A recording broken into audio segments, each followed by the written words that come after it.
Waktu lalu menuai sorotan. Militer yang bersiaga di gedung parlemen itu dinilai bertentangan dengan 17+8 tuntutan rakyat. Sebenarnya, tepatkah TNI menjaga gedung DPR dan penjagaan TNI ini wujud kebutuhan atau justru pelanggaran batas? Kita akan membahasnya dengan sejumlah narasumber yang sudah hadir melalui sambungan daring. Di antaranya ada perwakilan Koalisi Sipil yang juga Ketua Sentra Inisiatif Al-Araf, kemudian ada juga anggota Komisi 1 DPR RI fraksi PKB Oleh Soleh, dan juga Made Supriyatna, pengamat ISIAS Yusof Ishak Institute. Selamat pagi, Bapak-Bapak. Pagi, Mas. Baik, Selamat pagi, selamat pagi. Indonesia. Ya, salam sehat semuanya. Pak, saya mau ke Mas Al-Araf dulu deh, terkait dengan kemarin ada kritik yang disampaikan oleh Mas Al-Araf terkait dengan penjagaan TNI di DPR. Salahnya di mana Mas Al-Araf? Ini kan menjaga kedaulatan negara.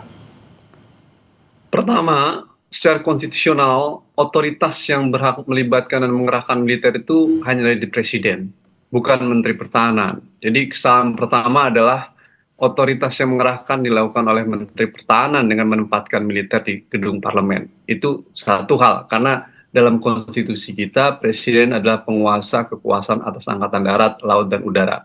Jadi apa yang dilakukan oleh Menteri Pertahanan merupakan bentuk kesalahan konstitusional. Dan secara hukum undang-undang juga keliru. Kedua adalah secara prinsip pelibatan militer dalam tugas-tugas operasi selain perang itu sifatnya tidak permanen, Mas. Dia sifatnya sementara. Karena itulah kemudian dibutuhkan dasar keputusan sampai seberapa lama mereka dilibatkan. Dalam situasi apa, untuk kepentingan apa, anggarannya dari mana, kekuatannya dari mana. Jadi ada yang disebut dengan rule of engagement, aturan mainnya.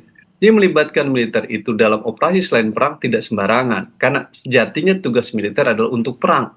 Tugas-tugas non-perang itu sifatnya pilihan terakhir ketika kapasitas pemerintahan sipil sudah tidak bisa mengatasi kondisi yang ada. Sampai sekarang dalam situasi kondisi eskalasi kekinian, sesungguhnya aparat institusi pemerintahan sipil, khususnya aparat keamanan, bisa mengatasi itu. Konsekuensinya, tugas-tugas TNI sebagai alat pertahanan negara belum boleh masuk. Ketika dia masuk, sifatnya sangat berlebihan. Karena pelibatan militer itu tidak bisa dilakukan secara begitu saja. Harus dihitung tentang eskalasinya, kepentingannya. Pilihannya merupakan pilihan terakhir ketika kapasitas sipil sudah tidak bisa mengatasi kondisi yang ada. Sampai hari ini kapasitas sipil bisa mengatasi situasi yang ada gitu. Nah, ini sesuatu yang sangat berlebihan dan tidak proporsional. Dan lagi-lagi problem utamanya adalah otoritas yang melibatkannya keliru dan salah. Bukan Menteri Pertahanan, tapi harusnya dilakukan oleh Presiden. Itu, Mas. Oke, baik. Ada yang salah di sana terkait dengan otoritas yang mengarahkan TNI untuk bisa menjaga DPR. Tapi saya mau tanya dulu ke Kang Oleh terkait dengan penjagaan ini. Dari Kang Oleh sendiri, dari DPR sendiri, apakah memang request secara khusus gitu untuk dijaga oleh TNI?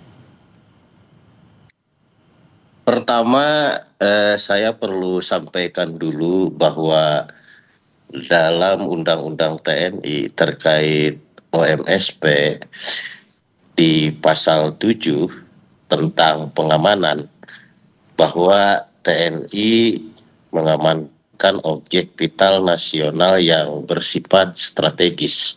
Salah satu poinnya seperti itu. Nah, kemudian bahwasanya TNI tidak serta-merta mengamankan objek-objek vital atau mengamankan tentang keadaan yang bersifat berhubungan dengan sipil tanpa ada permintaan.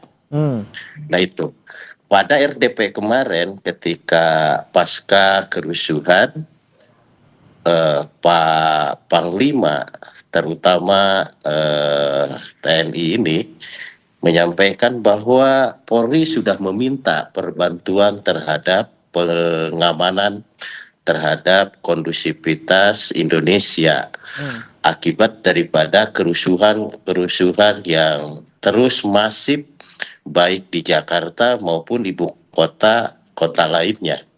Nah, saya rasa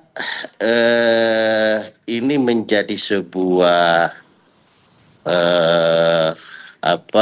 pengalaman yang pahit barangkali, di mana hari ini demo penyampaian aspirasi sudah melanggar aturan itu sendiri. penyampaian aspirasinya kan melanggar aturan itu sendiri. Kan tidak boleh ada bakar-bakaran, merusak fasilitas di luar jam yang sudah ditentukan. Nah, saya secara pribadi, tentu DPR secara kolektif sangat-sangat menghargai tentunya terhadap penyampaian aspirasi. Namun, bagaimana juga penyampaian aspirasi juga harus dilakukan mengikuti aturan yang ada, Oke. tidak lagi merusak fasilitas-fasilitas. Oke. Nah, saya punya husnudon yang baik bahwasanya mencegah itu lebih baik daripada sudah terjadi. Oke. Jadi DPR ini Keinginan untuk barangkali mencegah yang kejadian yang sama meminta gitu ya untuk dijaga oleh TNI, Kang Oleh. pencegahan itu lebih baik.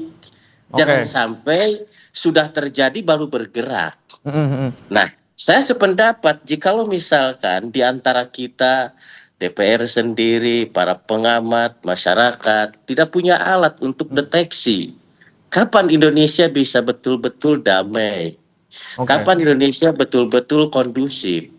Yang tahu tentang keadaan kondusivitas nasional tentu adalah para aparat.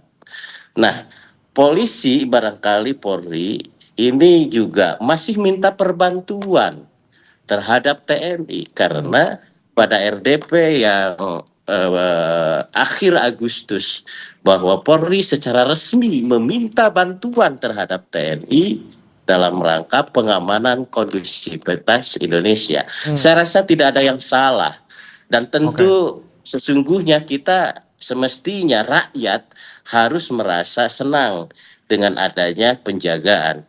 DPR barangkali sebagai di simbol negara, DPR juga sebagai alat pitar, rasa-rasanya harus dijaga bersama. Oke, dijaga bersama ya. Nanti tapi Rasa-rasanya harus dijaga bersama karena ini kan simbol negara. Gitu, oke, Pak. baik. Itu nanti akan saya tanyakan juga ke Kang Oleh lagi terkait dengan masyarakat senangkah dengan penjagaan yang lebih ketat ini dari TNI. Tapi saya sebelumnya ke Pak Made dulu. Pak Made, Anda melihat suasana seperti sekarang ini yang mungkin sudah lewat dari demo ricuh kemarin, apakah sekarang ini sudah mulai kondusif dan se-urgent apakah kemudian DPR dijaga oleh TNI? Saya termasuk seorang yang saya sepakat dengan Mas Araf. Ini berlebihan ya. Saya sepakat bahwa ini tidak harus TNI tidak harus ada di sana dari sejak permulaan gitu ya. Kita punya kepolisian dengan kapabilitas yang jauh lebih bagus untuk rakyat kontrol gitu ya.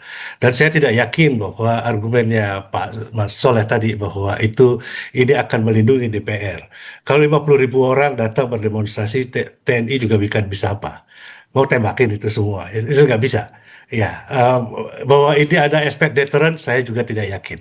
Ya, bahwa ini akan mencegah orang untuk menyampaikan aspirasi.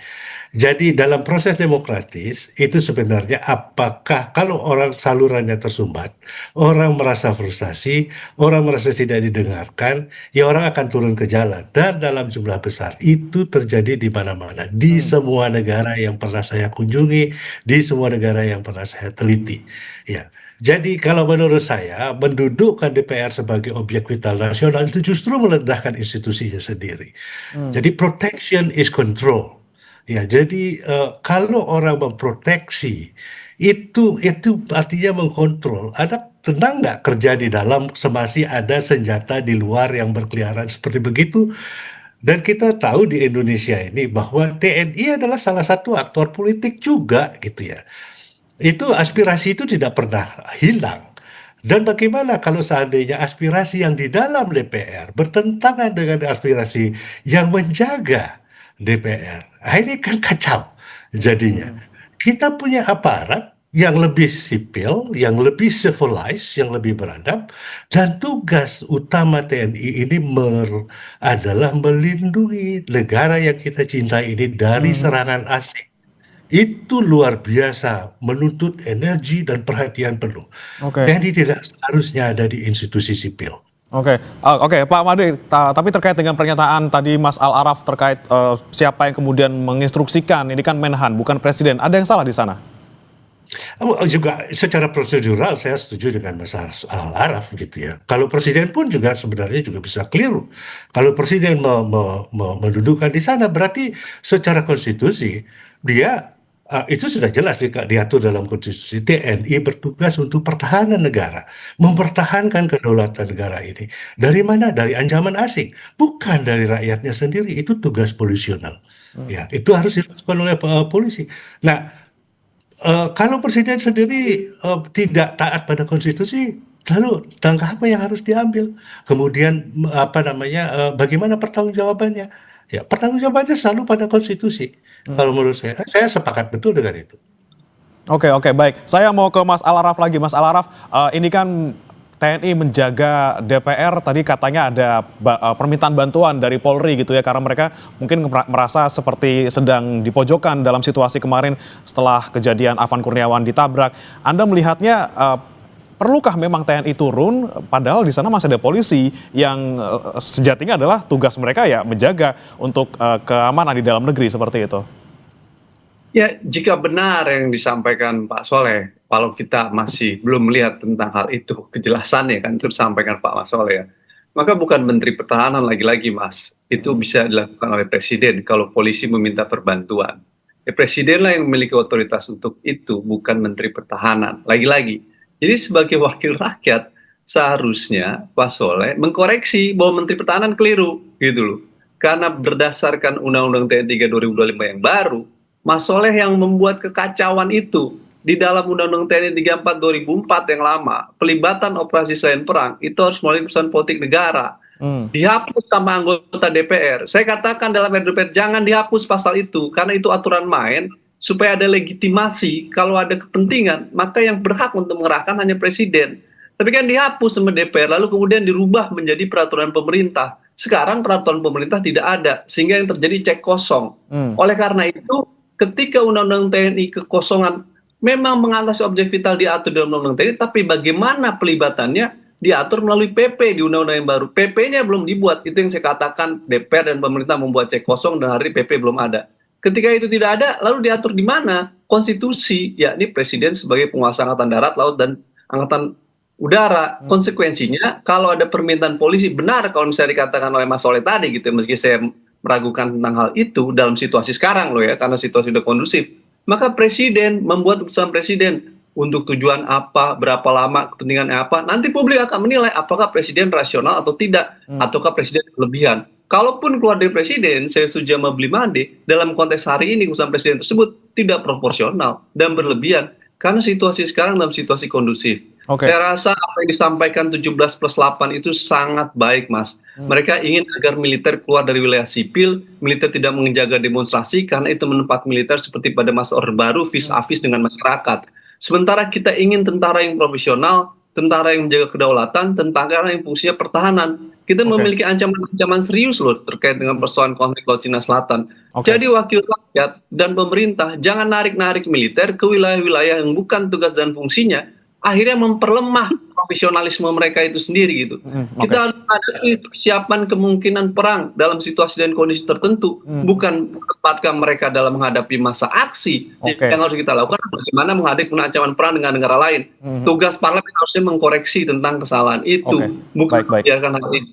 Ini catatan saya, Mas. Buat saya sih, kalau DPR takut ya tentang demonstrasi yang ada, itu menunjukkan ada soal di dalam tubuh Dewan itu sendiri. Kalau mereka tidak takut, maka mereka akan membiarkan ruang partisipasi yang ada. Kalau tadi dikatakan kerusuhan, saya rasa yang dilakukan masyarakat kemarin adalah protes sosial akibat kenaikan gaji Dewan. Itu soal pokoknya, sehingga mereka protes dan itu normal. Kalau kemudian ada yang melakukan tindakan kerusuhan, tadi katanya penjarahan, kata anggota Dewan. Pertanyaannya siapa yang melakukan itu? Mari kita baca laporan Tempo. Siapa yang bermain dalam kerusuhan dan penunggang itu?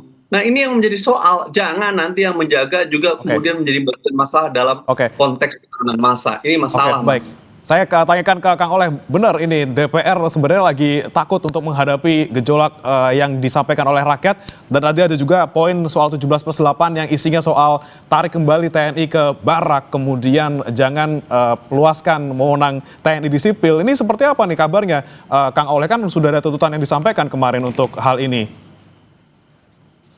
Yang harus dicatat bersama bahwasanya substansinya pemerintah, DPR, dan juga pembantu-pembantu presiden dalam hal ini tidak menutup saluran aspirasi. Semua apa yang disuarakan oleh rakyat, DPR sudah mendengar, DPR sudah memperbaiki, pemerintah juga sudah sedang dan akan memperbaiki. Tidak ada saluran aspirasi, baik yang di jalan, melalui surat, di podium-podium, tidak ada. Tidak ada. Substansinya adalah apa yang disampaikan oleh Bapak semua adalah bagaimana agar saluran aspirasi ini, satu bisa diterima, dua bisa dilaksanakan sesuai dengan tuntutan.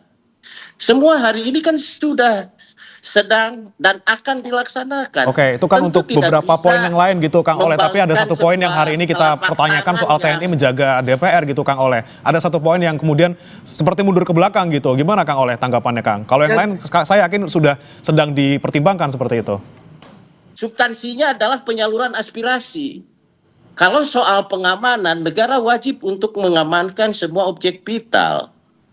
Nah, jangan dibuat opini seolah-olah DPR tidak mendengar, pemerintah tidak mendengar, dan ada opini seolah-olah ketakutan. Kan semua apa yang dituntut, apa yang diminta sudah kami respon dengan baik. Dan dipublikasi dengan transparan. Tidak ada yang ditutup-tutupi hari ini. Kalau misalkan objek-objek, simbol-simbol negara diamankan, selamat dari oknum-oknum yang melakukan perusakan-perusakan. Saya tidak melihat siapa itu yang merusak. Enggak. Dan kita juga tidak bisa menyalahkan siapa kalau saya secara pribadi. Tetapi pada substansi perusakan objek vital adalah melanggar hukum. Dan saya berpendapat bahwasanya mencegah lebih baik daripada sesudah terjadi. Oke, mencegah lebih baik, tapi apakah Kang Oleh sudah mengidentifikasi ada ancaman-ancaman yang mungkin tidak terlihat di publik? Orang-orang lihatnya kondusif, tapi ternyata di belakang ada loh ancaman-ancaman tersebut. Sudah ada yang diidentifikasi, Kang Oleh? Saya sampaikan bahwa kita tidak tahu pada kondisi ini, karena kita tidak punya alat untuk mendeteksi. Apakah kita juga ikut joget-joget ketika ada penjarahan? Ini bagaimana, Pak? Apakah itu juga tidak menjadikan kesakitan bagi kelompok yang lain?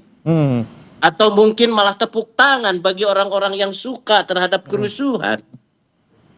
Oke, Kang Oleh, saya mau tanya lagi Kang Oleh, apakah sudah berkomunikasi misalnya dengan BIN terkait dengan, ini kan intelijen bisa melihat apa sekiranya ancaman yang tidak terlihat. Sudah berkomunikasikah kira-kira Kang? Kemudian kenapa harus sampai mencegah sampai sebegininya gitu untuk dijaga TNI? Sudah ada komunikasi dengan BIN? Saya berhusnudon bahwa yang mengetahui tentang kondusivitas, kapan mulai, kapan berhenti, saya rasa pihak TNI, pihak Polri, pihak BIN yang tahu. Dan saya tidak bisa subjektif, oh hari ini kelihatan secara kasat mata, ini sudah aman. Saya tidak bisa begitu. Tidak bisa. Yang tahu tentang kapan mulai, kapan berakhir, ya para yang berwenang, yang memiliki hal terhadap akses tentang keamanan Indonesia. Baik. Kang Oleh, saya mau ke Pak Made. Pak Made, ini terkait dengan penjagaan TNI di DPR, emang polisi nggak mampu atau sekarang polisi lagi posisinya terdesak gitu ya karena citranya sedang turun gara-gara satu kejadian di demo kemarin, perlukah sampai kemudian TNI menggantikan dalam tanda kutip polisi untuk mengamankan objek sipil di DPR seperti itu? Itu tugas polisi ya, dan bukan karena tidak mampu, karena tidak dimampukan, karena tidak dipakai gitu ya. Karena dalam ini ada politik di dalam persoalan ini gitu ya. Kalau kita lihat perlengkapan polisi dan anggarannya luar biasa besar, keterampilannya juga dalam riot control itu ada ilmunya ya. Riot control ada ilmunya. Anda lihat kalau ada ke Inggris misalnya, polisi-polisi mereka tidak bersenjata, mereka bisa menghandle ratusan ribu orang secara damai. Karena apa? Karena tidak ada konfrontasi. Ya, nah, mereka tahu persis bagaimana caranya mengatasi. Ya, polisi-polisi kita juga tahu seperti itu, tetapi mereka tidak laksanakan. Ya, bagaimana caranya menghadapi konfrontasi, bagaimana menghadapi emosi massa dan lain sebagainya itu ada. Tetapi ada satu catatan saya. Kelihatannya bahwa memang Dewan itu memang tidak mau ada rakyat di dalamnya dan memang takut. Takut terhadap rakyat sendiri. Mas Soleh itu ada. Jadi begini Pak ya, saya ingatkan tahun 98. Ya, Anda itu di sana karena tahun 98 ini. Ya, dan ketika rakyat datang ke situ duduk di atas kubah DPR. Ya, itu tidak perlu ditakutkan. Itu aspirasi yang normal. Kalau rakyat diterima secara normal, kalau Anda berlaku sebagai check and balances dari pemerintah, Anda mempertanyakan kemana uang, kenapa sekarang hidup rakyat susah, kemana uang 400 triliun untuk operasi merah putih itu, apakah akan berlangsung? Dan Anda pertanyakan terus dan terus kemudian membuat studi yang baik tentang itu, membuat counter policy tentang itu, dan rakyat tidak akan marah. Ya. Apalagi juga persoalannya ini ada di DPR sendiri. Ketakutan, saya setuju benar dengan Mas Araf bahwa ini ketakutan yang luar biasa, takut menghadapi cermin karena Anda adalah cerminan dari rakyat. Anda takut menghadapi cermin Anda sendiri, Pak. Seluruh anggota dewan. Oke. Ya. Jadi orang marah, Anda harus pahami, Pak. Orang marah terhadap Anda dan institusi Anda yang Anda wakili. Itu luar biasa. Oke. Dan solusinya tidak dengan mendudukkan TNI di sana. Jangan bawa TNI ke wilayah yang tidak seharusnya mereka berada. Ini dia menjadi poin gitu Pak Made dan juga bapak-bapak yang sudah hadir di hari ini bahwa ada kemudian di sana keterbatasan DPR untuk bisa menerima aspirasi rakyat. Mereka merasa masyarakat merasa DPR tidak membuka diri. Nanti kita akan tanyakan ke Kang Oleh lagi dan juga bagaimana kemudian supremasi sipil apa kabarnya kalau TNI sampai harus menjaga DPR. Kami akan bahas usai jeda, saudara. Tetap bersama kami di Sapa Indonesia Pagi.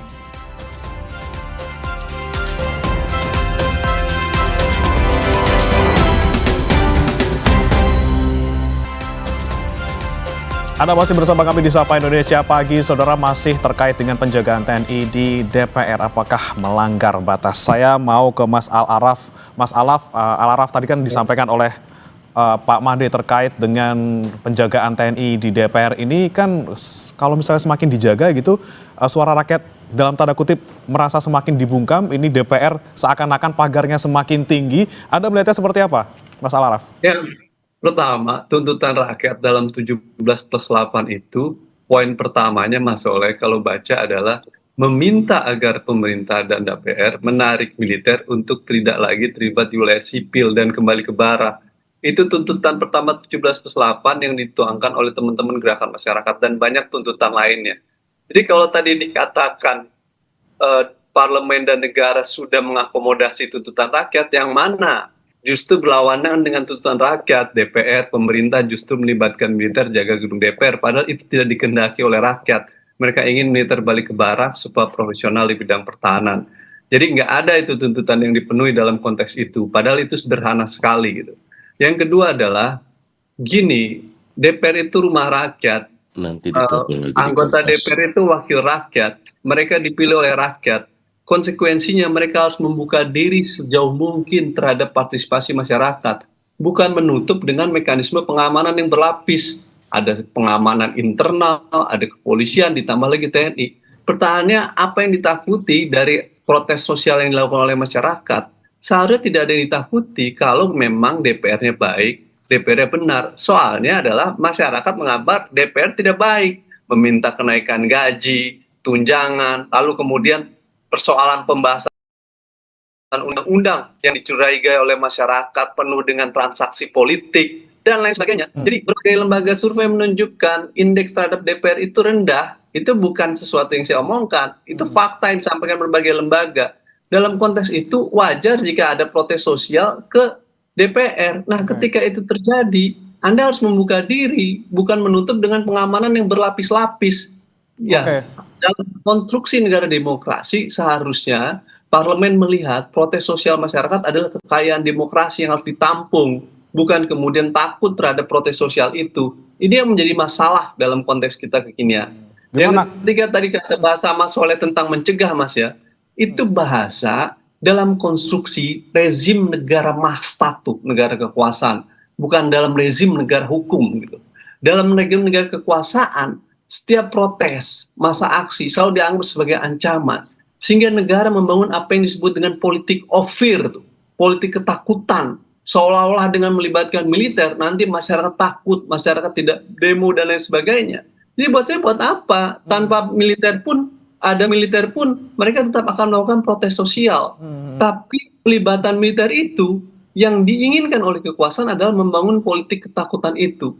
Saya rasa masyarakat tidak akan takut dalam persoalan itu. Justru ini akan menjadi bumerang sendiri bagi perlawanan-perlawanan masyarakat. Oke. Ketika masyarakat ingin melakukan protes sosial, justru dihadapi dengan upaya-upaya penutupan ruang-ruang tadi dengan mekanisme pengamanan yang berlapis. Sebagai wakil rakyat, menurut saya ini sesuatu yang tidak baik dan tidak benar. Harusnya justru dilakukan desekuritisasi, menormalisasi kondisi dengan melibatkan aparat pengamanan di DPR sendiri, plus juga kepolisian. Itu udah cukup dan lebih dari cukup. Nggak perlu melibatkan militer, tugas militer menjaga fungsi pertahanan. Itu. Ya, baik. Kang Oleh, bagaimana nih Kang Oleh? DPR kan rumah rakyat nih, kenapa kemudian kok seakan-akan pengamanannya berlapis-lapis tambah TNI lagi? Bagaimana kalau misalnya mereka ngerasa dibungkam suaranya, semakin membludak nanti, malah justru semakin tidak kita inginkan efeknya seperti itu ke depannya? Kang Oleh? Kang Oleh bisa mendengar suara kami? Audio bisa dibuka, Kang Oleh? Suara di saya gak kedengeran. Oke, kalau sekarang bisa, Kang Oleh? Saya ulangi pertanyaan saya.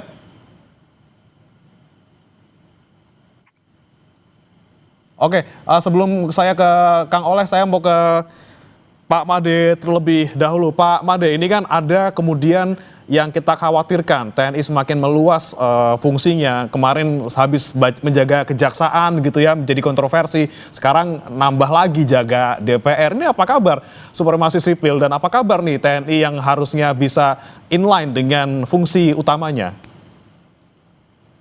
Saya kira memang tidak saja di situ, Mas. Saya melakukan riset mendalam soal ini dan menemukan apa namanya dari riset kelihatan bahwa Satuan TNI memang sedang masuk betul ke dalam wilayah sipil ya, khususnya kembali lagi di pedesaan ya dengan aneka ragam bentuk gitu ya. Babinsa semakin meluas, kemudian pelibatan TNI dalam pelaksanaan kebijakan, jadi eksekusi kebijakan di banyak lini. Keluar dulu ya. Jadi tidak hanya di DPR, Mas, ada di banyak hal. Dan saya kira kita kembali kepada zaman lama ya, kepada zaman Orde Baru dalam bentuk lain, tidak dalam bentuk difungsi. TNI memang tidak ada di lembaga legislatif, tetapi dengan penambahan batalion teritorial, kemudian ada kompi produksi, TNI menjadi produksi, menjadi produsen, membeli gabah dan lain sebagainya, keterlibatan yang diklaim oleh TNI sendiri sebagai wah ini kan kegiatan teritorial gitu ya. Pada hakikatnya ini adalah keterlibatan dalam bentuk kehidupan sipil. Ya, saya beberapa kali ceramah di beberapa tempat gitu, terus kemudian mulai lagi ada seperti tahun 90-an ya, ada perwira TNI datang di situ dan duduk mendengarkan ceramah, mencatat dan lain sebagainya, mengintimidasi banyak peserta-peserta lain gitu ya. Dan kalau seperti saya biasanya persilahkan mereka berpartisipasi, tapi kemudian tidak ada partisipasi, hanya duduk di sana dan mencatat, dan itu sudah mulai ada. Saya tidak tahu apa ini tujuannya, dan ini tidak terjadi di DPR saja, ini meluas ke bidang lainnya. Oke, baik. Saya ke Mas Al-Araf lagi. Mas Al-Araf, ini kan ada kemudian narasi soal reformasi TNI di sana yang saya dengar juga datang dari Koalisi Masyarakat Sipil. Ini maksudnya seperti apa nih, Mas? Apakah juga sama-sama kita harus reformasi TNI di tengah Polri juga saat ini masih belum mulai gitu reformasinya? Ya, transformasi aktor pertahanan keamanan dalam konteks reformasi TNI ataupun Polri adalah sebuah hal yang urgent dalam konteks negara demokrasi. Dalam konteks TNI tentu kerangka reformasi TNI menginginkan agar militer yang profesional.